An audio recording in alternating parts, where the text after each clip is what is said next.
বন্ধুরা, আজকে তোমাদের কাছে আরও একটা রেসিপি নিয়ে চলে আসলাম। আজকে বানাবো বেগুন ভর্তা।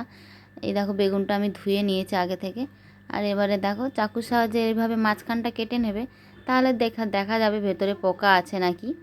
এই যে আমি এবার চারিদিকে একটু চাকু দিয়ে ফুটো করে নেব, যাতে গ্যাসের মধ্যে পোড়ানোর সময় খুব তাড়াতাড়ি এটা সেদ্ধ হয়ে যায় ভেতরের অংশগুলো। এই যে, আর আমি একটু হাতে সরষের তেল নিয়ে নিলাম। দেখো, বেগুনের গায়ে মাখিয়ে দিচ্ছি। সরষের তেলটা দিয়ে দিলে এই খোসাটা পোড়ানো হয়ে গেলে খোসাটা খুব ভালোভাবে উঠে যাবে। এই যে আমি গ্যাস জ্বালিয়ে এবার বসিয়ে দিয়েছি বেগুনটা। গ্যাসটা আমার জোরেই আছে। এই যে এক পাশ পোড়ানো হয়ে গেলে আমি আর এক পাশ উল্টে দেবো। আর আমার এই রেসিপিটা যদি ভালো লেগে থাকে, লাইক কমেন্ট শেয়ার করে দিও। আর আমার চ্যানেলটিকে সাবস্ক্রাইব করে আমার পাশে থেকো প্লিজ।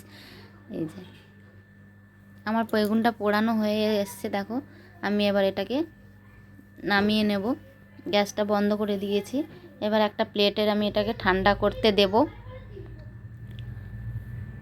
ঠান্ডা হয়ে গেলেই আমি খোসাটাকে ভালোভাবে এই যে এইভাবে তুলে নেব। দেখো কত সুন্দর খোসাটা উঠে যাচ্ছে। তেলটা মাখিয়ে রাখলে এরকম খোসাটা উঠে পড়ে।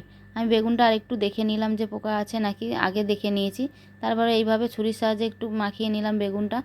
আর একটা গ্যাসের মধ্যে এবার কড়াই বসিয়ে দিয়েছি গরম হতে। গরম হয়ে গেলে কড়াইটা আমি এর মধ্যে সরষের তেল দিয়ে দেবো। তেলটাও আমার ভালোভাবে গরম হয়ে গেছে। এর মধ্যে কেটে রাখা 2-3টে পেঁয়াজ দিয়ে দিলাম।